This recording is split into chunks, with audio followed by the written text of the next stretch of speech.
Okay, we're going to go ahead and get started. It's actually 2:31, so I'm a minute behind. Just that's my day. So I want to welcome everyone to the Comprehensive School Counseling for Beginners session.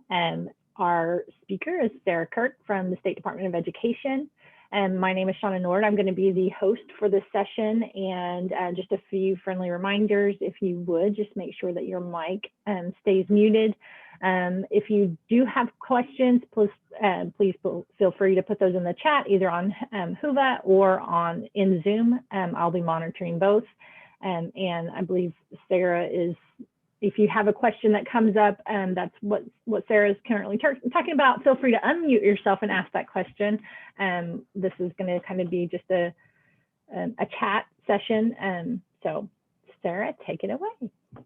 Thank you, Shauna, and thank you all for being here today. I am excited to share with you all about comprehensive school counseling. This is one of my favorite things to talk about, so I really appreciate you all jumping in today. I'll only repeat this one more time for those of you who have heard it 3 times already, but we did put a link to a survey in the chat. If you could fill that out for us, that is just information we are looking to gather at the Oklahoma State Department of Education to help us provide supports to all of you, Oklahoma school counselors. So you can go ahead and work on that as I do some introductions if you want. So about me, I will not read all of this to you, but as Shauna said, I do work at the Oklahoma State Department of Education. My title is School Counselor Specialist, so I am really here as a support for all of you. This position is fairly new. I just started in October, and so I hope to continue really building collaborative relationships with all of you through this work, and I'll be talking quite a bit about some of the ways we can support you at the State Department today. Before coming to the State Department, I was a school counselor for 9 years. You can see some of my background there. I always like to share where my lens is coming from so you can understand a little bit about my perspective. I'm a true advocate for this profession. I hope that you hear it in my presentation today, that I truly believe in school counseling. I have seen the impact school counselors can have, and I really see us as leaders of the school, as advocates for our students, and really able to make big changes when school counseling is done right. And so that's what we're going to spend some time talking about today. So just a little bit about the Student Support Department of the Oklahoma State Department of Education. That's the umbrella that I am under. And if you're not familiar with the Student Support Department at OSDE, they are really doing a lot of great things to support your work as school counselors, and also school psychologists and school social work and college and career readiness, family engagement, a lot of those pieces. Our division really encompasses everything that we do to support students. And so it's really neat. And this department has grown exponentially over the last just couple of years. And so I think because it's grown so rapidly, so quickly, you're really going to see a lot of really good supports for students and for all of you that are supporting students in the schools in the coming months. So there's a lot to look forward to. A couple of those things that apply to you all that are happening. The first one on the list I'm the most excited about, and that's the Oklahoma Comprehensive School Counseling Framework. And that is really what my job encompasses, is creating that framework. When I first got hired, I was telling people that we were updating the framework because Oklahoma does have a guide currently, but it's from 2004.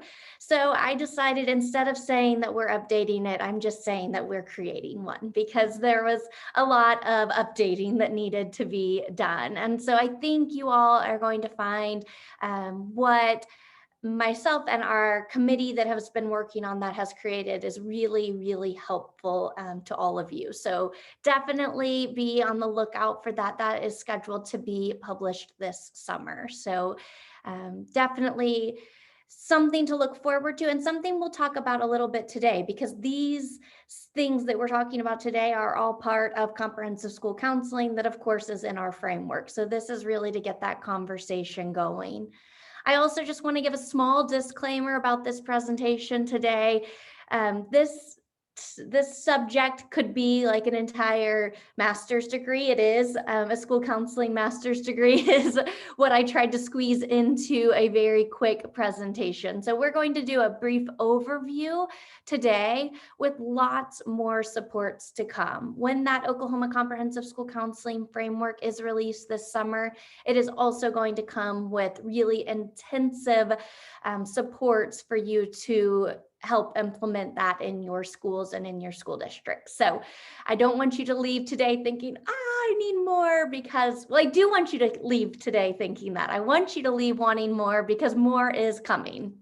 A couple of those other resources that are happening in the works, social emotional learning competencies and an implementation guide. I am super excited about this one as well. I am on the team that is writing this, and we are writing statewide SEL competencies for Oklahoma, and with an implementation guide to really encourage schools to make sure SEL is implemented school-wide. So this guide is not meant to be just led by school counselors. This is really for your whole school. So I hope that that gives you some relief, knowing that we are not putting all of this just on your plate. And believe me, when I am in those meetings, I am your advocate saying this needs to be for all educators, all principals, all school leaders, everyone, not just school counselors. A few other things that are in the works: the suicide resource guide for Oklahoma schools, that will be released soon as well, and a comprehensive school crisis management framework. So be on the lookout for all of those. All of those will be great supports in your work as a school counselor. So I wanted to dive into some data that I collected a couple of years back. And I think this is really important as we start talking about what comprehensive school counseling is, because I always recognize that there are barriers to this work. And I don't want anyone to ever think that we don't see that and we don't understand that, because we certainly do. And so I like to start with this little bit of data that shows what some of those barriers are, so that then we can talk about how we can overcome them. Because of course, in education, we're going to face barriers, we're going to face hardships. And when it comes to school counseling, a lot of this is new to a lot of people. So there is difficulties that come with that change. But we can certainly work through them together. So let's look at a little bit of the data that was collected. This was collected in 2019 at the Oklahoma School Counselor Association conference.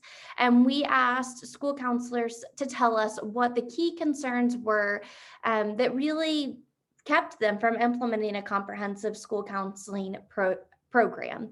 And I'm sure it's not surprising that the number one answer was high caseloads. And we know that you all have a lot of students on your caseloads.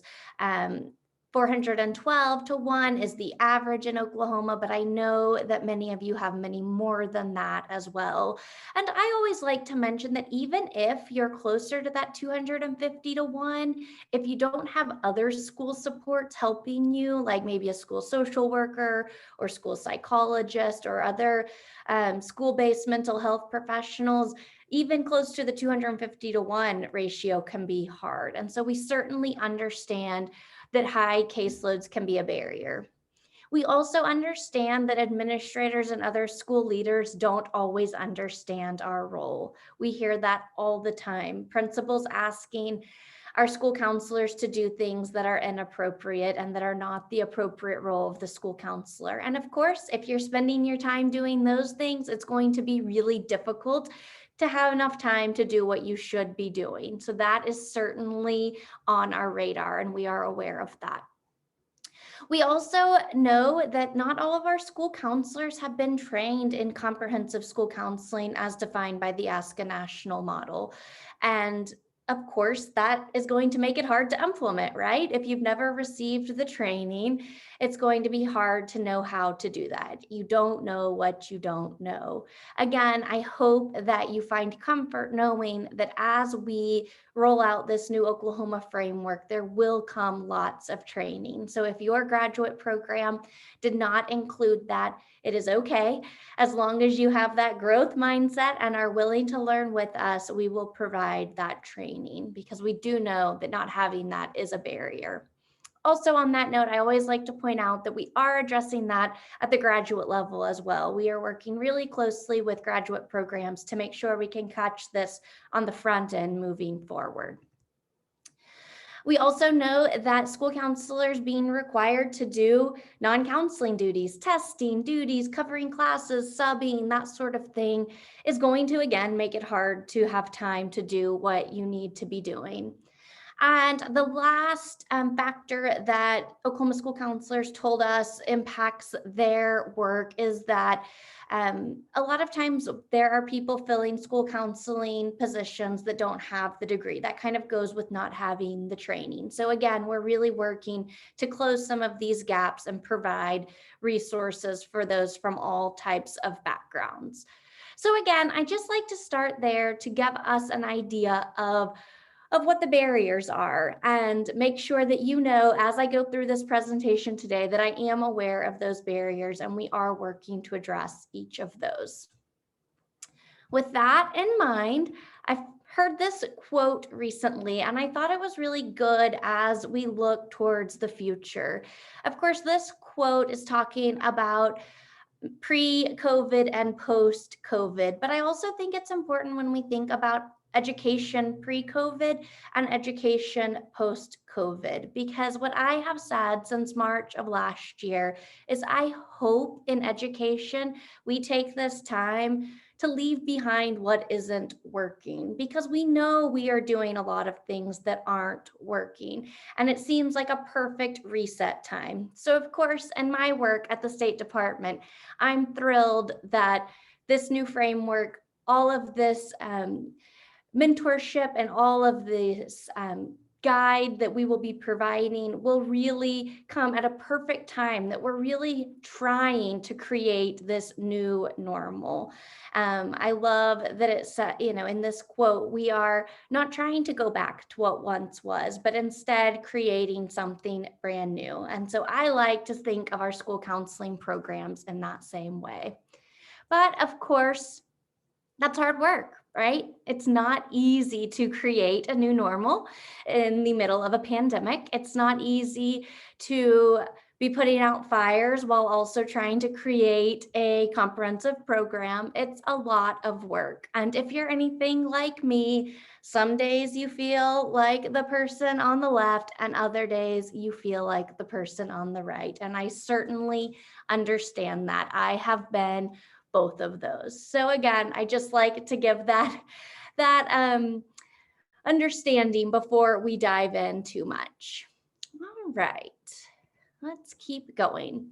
So a couple of things about today's presentation. You might have noticed on the slide about the survey that I asked you to complete, that take action button.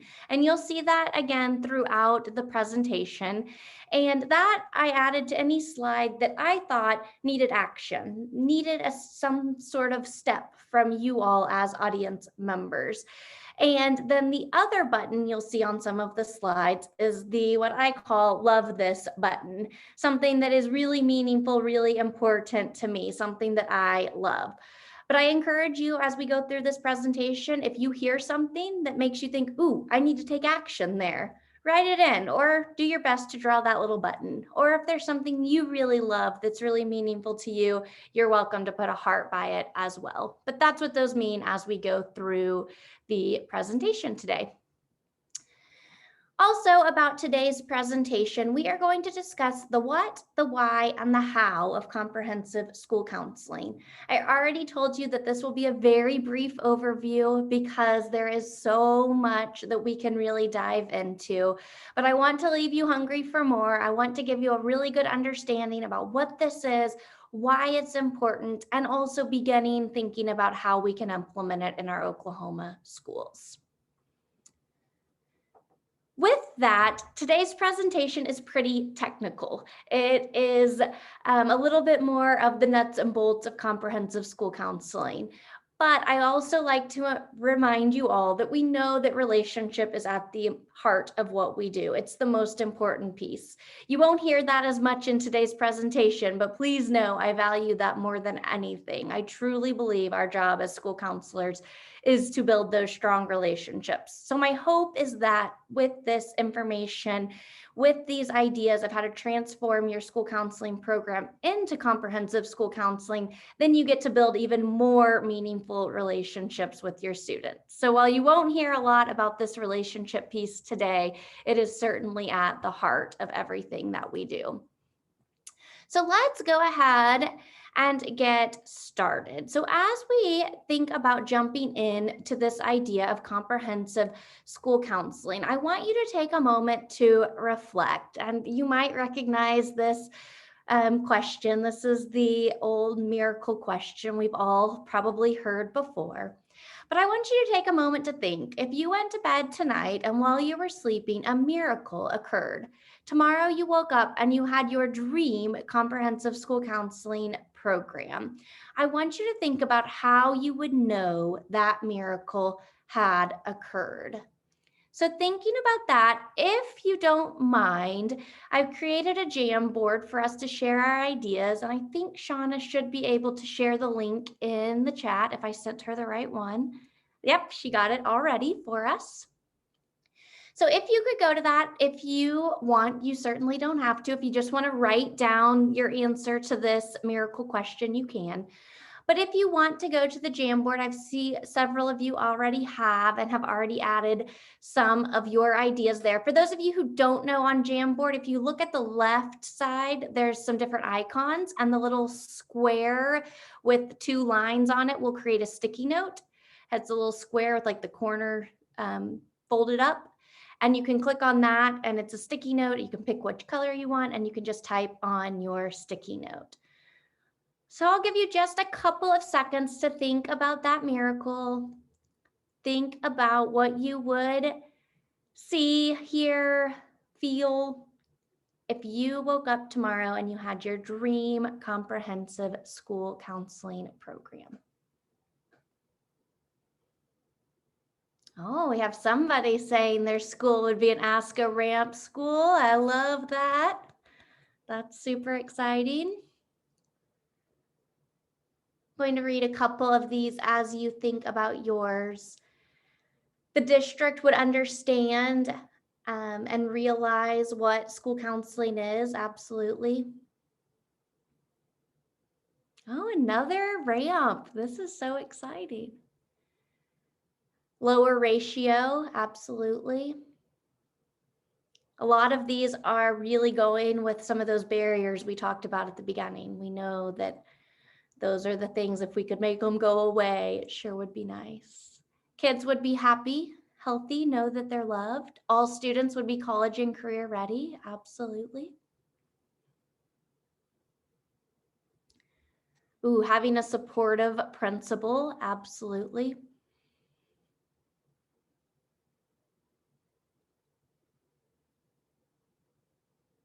Having the data that you need. Oh, wow, smaller ratio. That person has 850 students to themselves. Wow.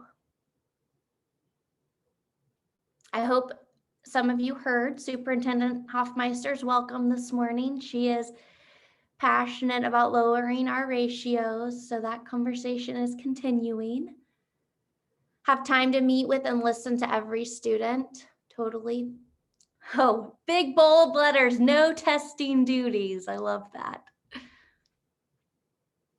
All right, you all can keep adding to that and feel free to look at some of your colleagues' answers as well. I always think it's neat to see what other people are wishing and hoping for, and it always gives me good ideas of what type of advocacy work we need to continue to do. So thank you for sharing your ideas on there. All right, so let's go ahead and dive in. I told Shauna before we started that I know that I'm going to go over time. So I'm going to try to get through this as quickly as possible. But again, please butt in with questions as we go, because I know we're going to go over time. We may not have time for questions at the end, so feel free to ask as we go. I want to be able to answer as many questions as we can. So I said we were going to talk about the what and the why and the how of comprehensive school counseling. So we're going to start with the what. And most simply stated, a comprehensive school counseling is a program, not a person. And I know what some of you are thinking, but there's only one of me. I was that person. I was the only school counselor for many, many years. So I understand that immediate response. But bear with me, because a comprehensive school counseling is a program, not a person, even if there is only one of you. That's the secret sauce. That's what's going to make those dreams and hopes and wishes that you put on that jam board come true, is when we can get to the point that we're building a program and it's not just one person. That's when the magic truly happens. So, of course, I know that's not a very thorough definition, even though it really sums it up nicely.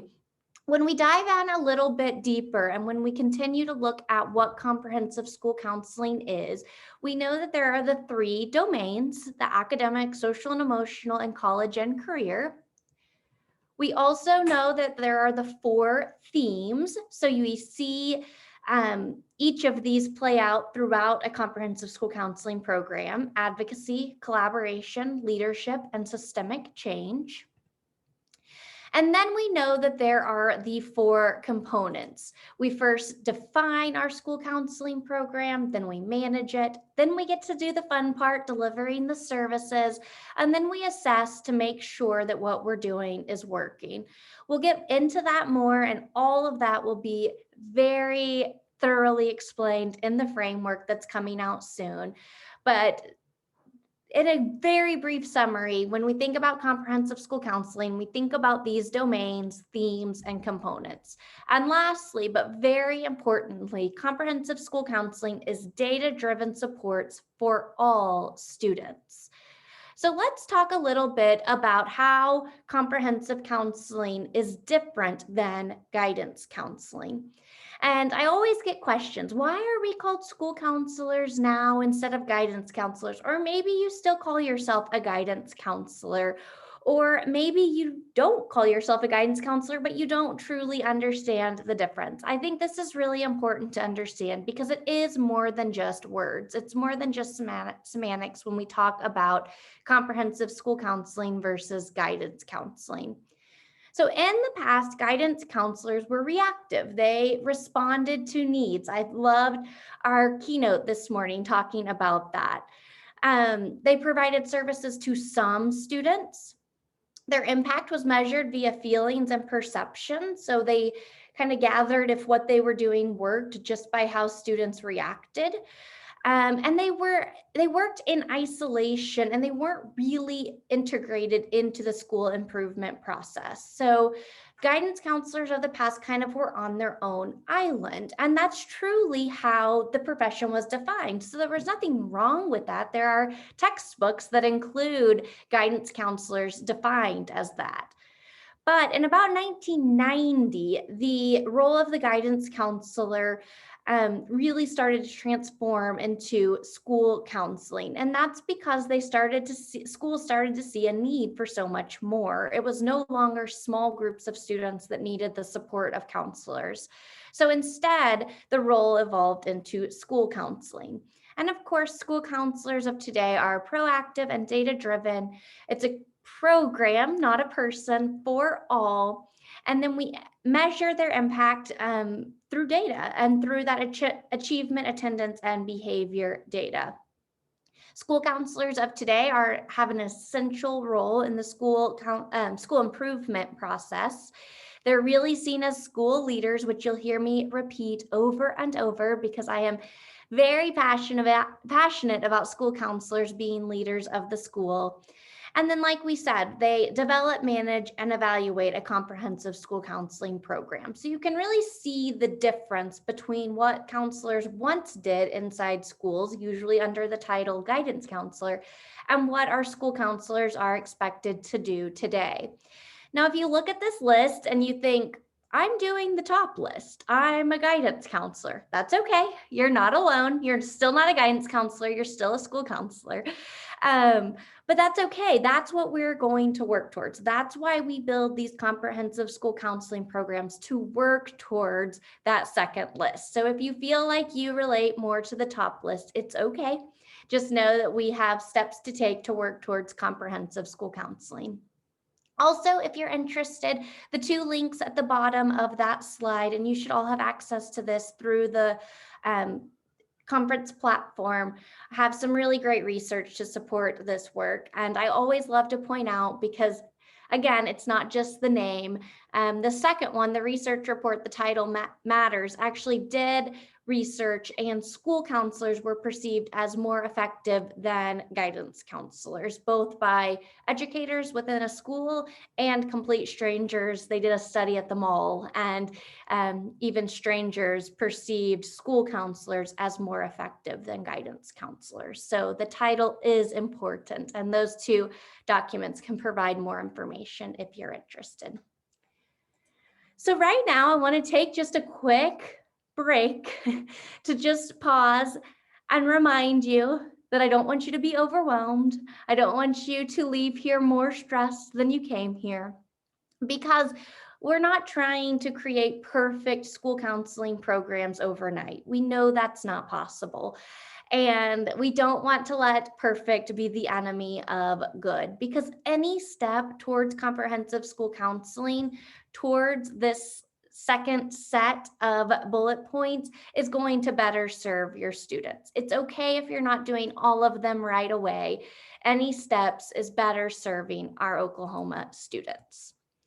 So let's jump into a little bit of the why behind comprehensive school counselors, or comprehensive school counseling programs. We already covered the what, and so now let's talk about the why.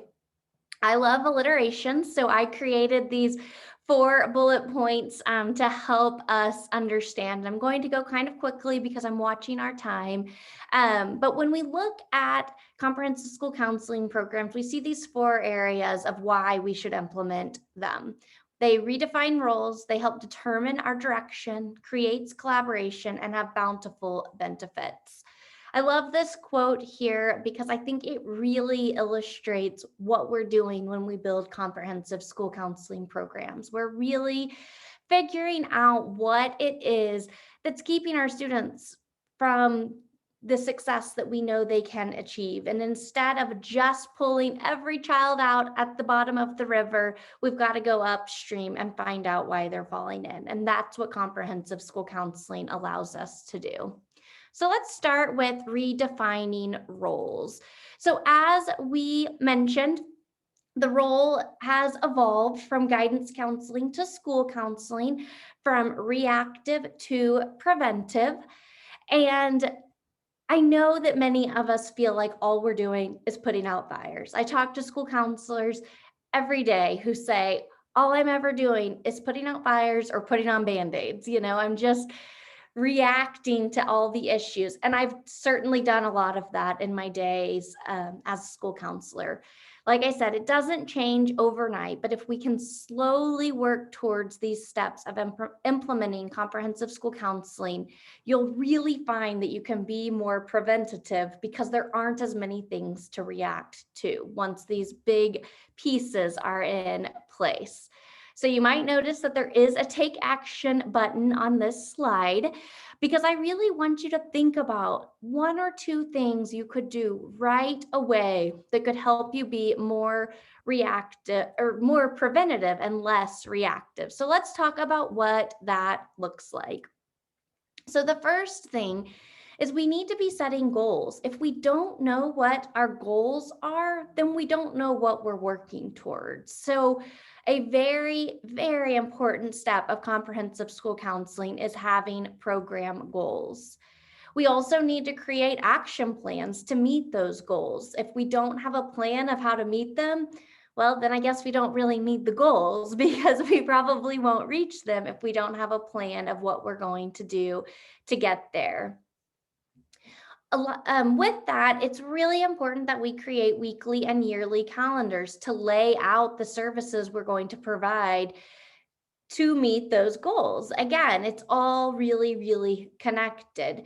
I know we have talked about it lots, and I know many of you put it on the Jamboard that those inappropriate roles and administrator support and those big pieces are big barriers to this.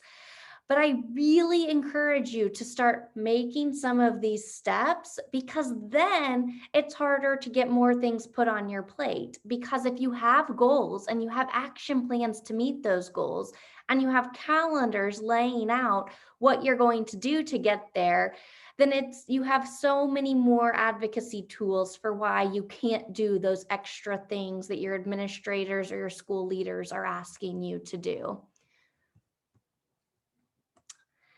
And then also using that use of time tool. So I know, again, many of you say that it's hard to find time for all of this. I agree.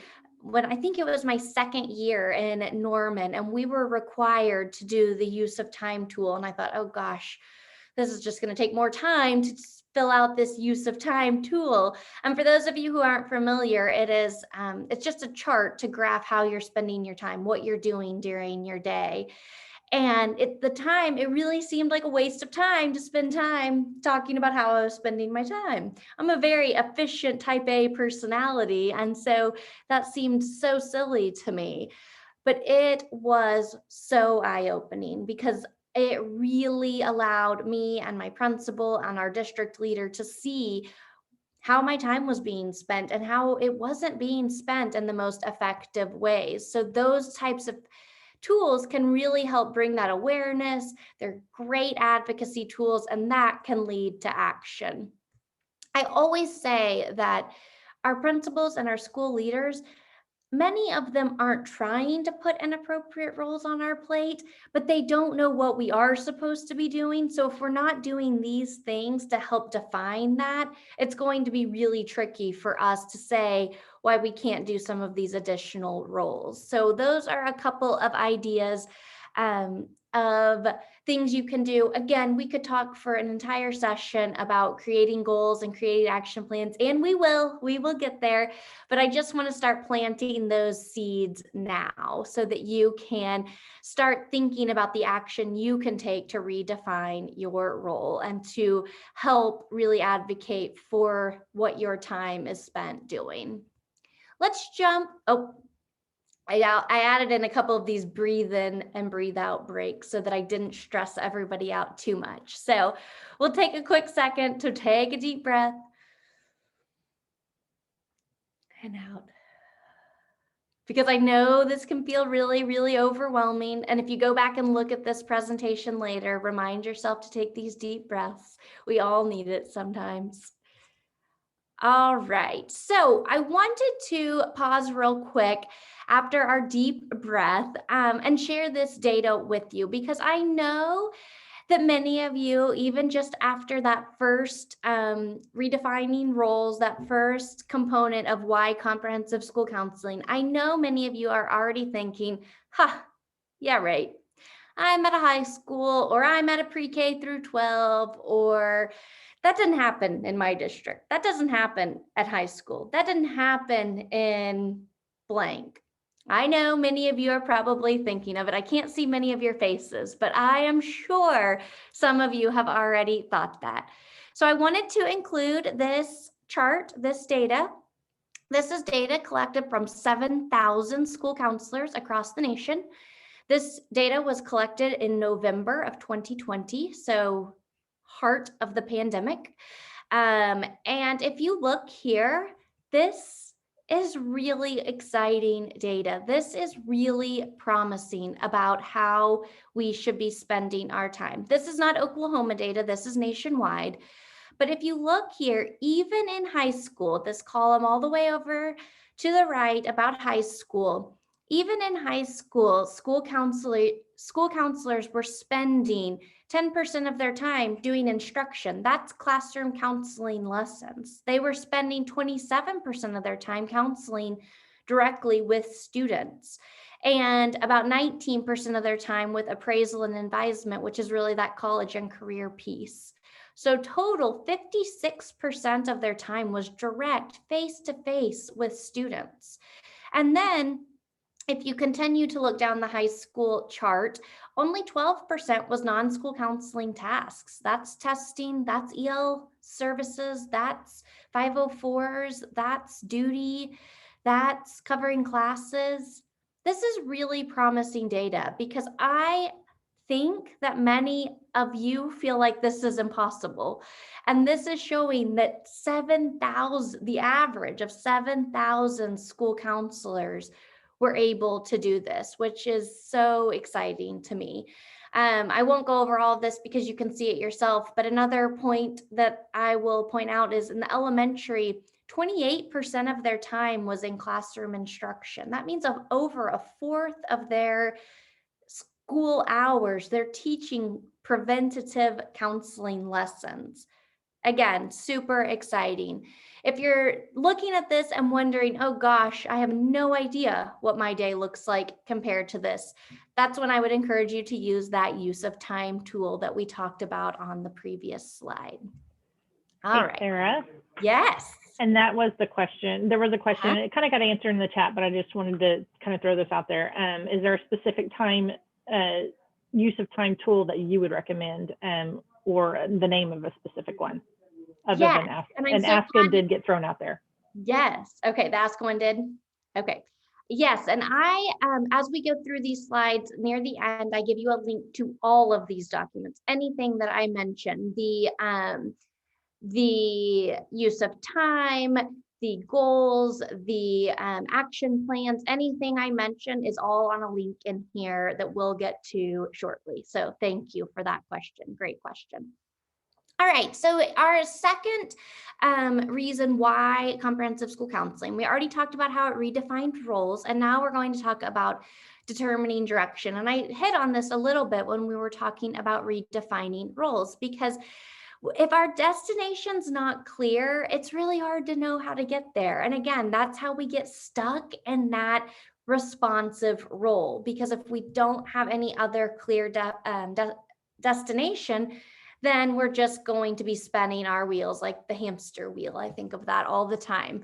So let's talk about what this looks like. And you'll notice a lot of the same things that I said when I was talking about redefining roles. So setting those program goals with those action plans. Also on this, I really encourage you to begin thinking about what a vision statement for your counseling program would look like. Same with a mission statement. And this is different from what your schools might be. I think it's great to incorporate some of the words and goals of your mission and vision statement for your school. But we really want our school counseling program to have their own vision and their own mission, again, so we know where we're going. So we know what the final destination is, and then we'll figure out how to get there. All right, I'm going to try to speed up because, oh my goodness, time goes so quickly. Okay, so our third reason to implement comprehensive school counseling programs is because it creates collaboration. And you might remember from the slide that talked about what comprehensive school counseling is. We talked about the 4 themes: advocacy, leadership, collaboration, and systemic change. And collaboration is such a big part of what we do as school counselors. And especially if we want a program and not a person, because collaboration allows us to work with others. We're not meant to work in isolation. We can't do it alone. It is not what's best for kids. If we're working alone, we're only able to do so much. But if we're working in collaboration with administrators and teachers and students and their caregivers and our community partners, then that's when the really good stuff starts happening. That's when we can really think about big change. If we try to do it all ourselves, not only are we less effective, but we're going to burn ourselves out. We aren't going to be able to sustain that type of just pressure on ourselves. So collaborating and consulting and referring students out when needed is such an important part of what we do. When we do this right, we really are less tired and students' needs are more fully met. So let's talk about what this looks like. This is another one, the annual administrative conference. That's another document that's on that link that I'll share with you. This has a fancy name, but it's really just a meeting with your administrator at the beginning of the year. But you use the document that I'll provide the link to really talk about what you're going to do this year and what your school counseling program goals are and how you're going to get there. Again, advocating for your role, making sure our principals know what you should be doing so they don't put that other stuff on your plate. As school counselors, we're really good at saying yes because we want to be helpful. But sometimes saying yes is the least helpful thing you can do for your students. If you're saying yes to things that aren't going to serve your students, then we're really harming our students in the end. So this annual administrative conference is an amazing place to start. Again, setting those program goals. If we're aligning our goals with school and district goals, we're collaborating together to get there. We're working together to make sure those goals are met. And then we collaboratively work with teachers, students, caregivers, community agencies to meet those individualized needs of our students and their families. Again, not doing it alone. It's not possible. And we really want to call on those other professionals to help us get there. So lastly, we know that there are bountiful benefits to comprehensive school data or school counseling programs. And we know that because the data indicates it. There's been lots of studies. I just included a few blurbs from some of them, but there's been lots of studies done to show that comprehensive school counseling is more effective. And when school counselors implement a comprehensive school counseling program, their students' outcomes are better. And these are just some of the ways that it does improve. So this is also great information to take to your administrator. Make sure they understand that piece. And additionally, when comprehensive school counseling is implemented, it really improves the task of what the school counselor is supposed to do, which decreases burnout, increases job satisfaction and retention, and improves direct student services. So all of that is based in research that you can find at this link. It's a great little guide that includes lots of different research articles to support this work. All right, so we've covered the what and the how, or I'm sorry, we've covered the what and the why, and now we're going to see how much of the how we can get done in a short amount of time. Shauna, do I have any questions I need to pause for, or am I okay? You're okay right now. You're okay, good. I'll keep going then. Okay, so how do I do this? And again, I'll say it for like the third or fourth time. There will be much more information about this. So if you leave feeling like you want more, then my job is complete. But when you think about the how, I really encourage you to, like we said at the beginning, one step at a time. Each step towards comprehensive school counseling is better serving your students. So don't think of this as I either do it all or I do none. I hear that a lot. Like I either do it or I don't. And that's not how comprehensive school counseling is.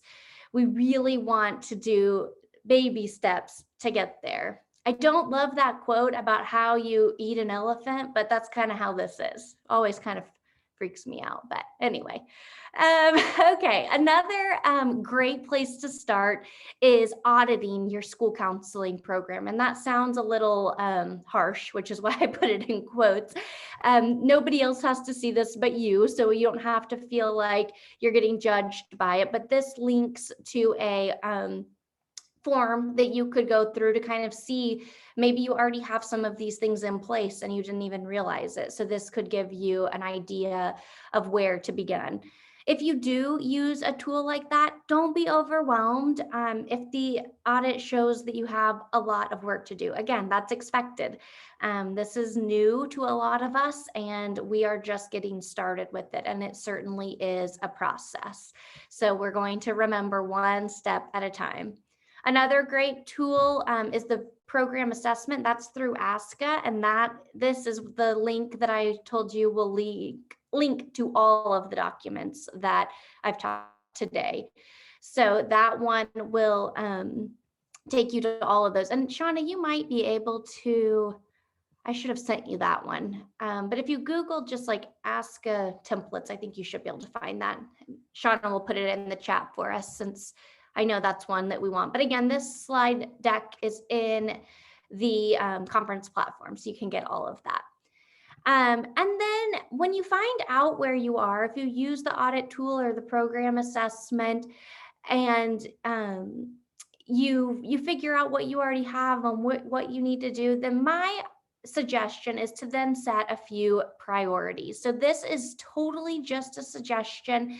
You can do whatever you want, but it makes sense to me since we're in March and we have until May or June and we're kind of in survival. It's been obviously a wild year. A couple of things that might be easier starting points. If you could start collecting some of the school data summary information. Again, that's included in those templates, the school data summary.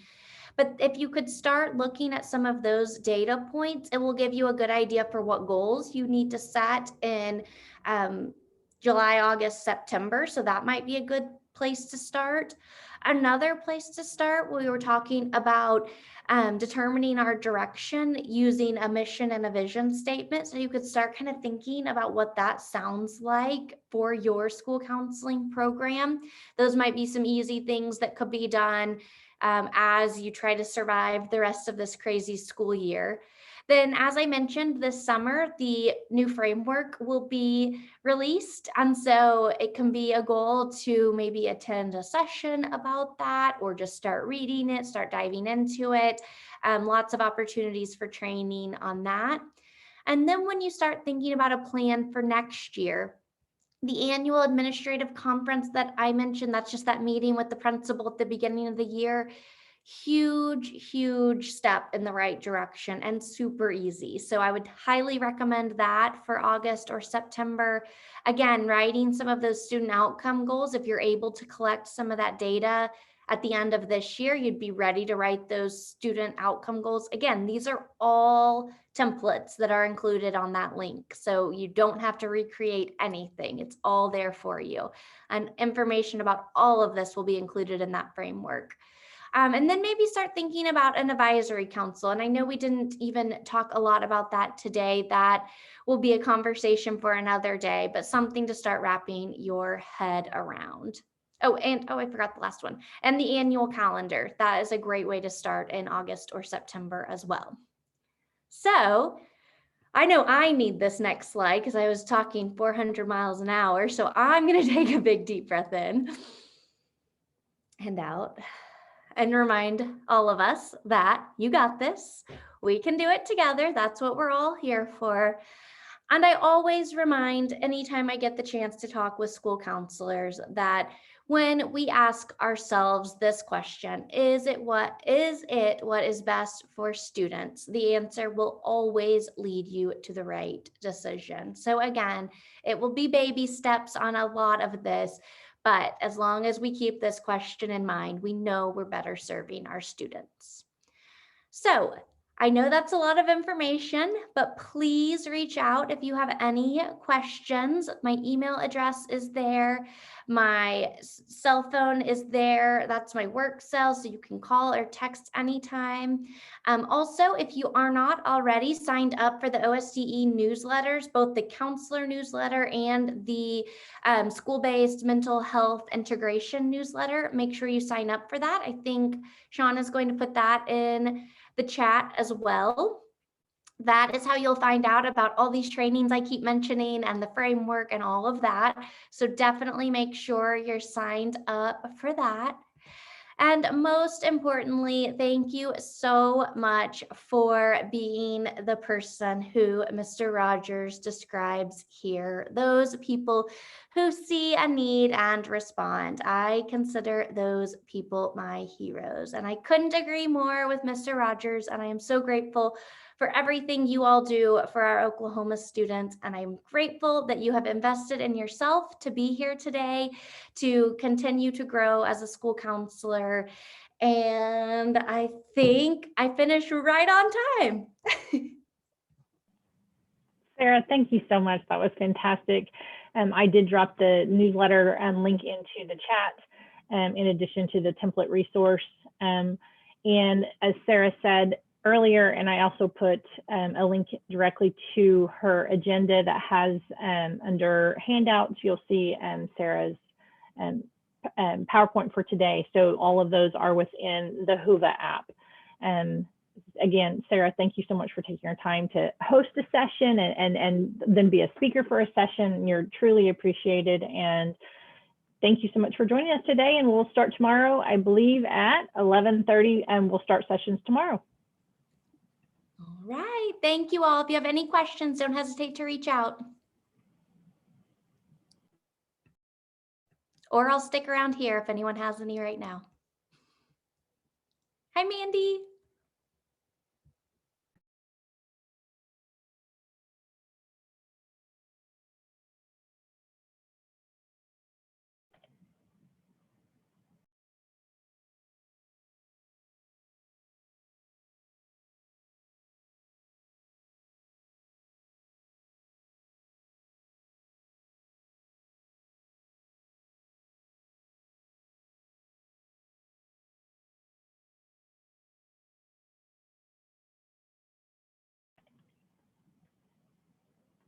Sarah, I'm going to go ahead and end.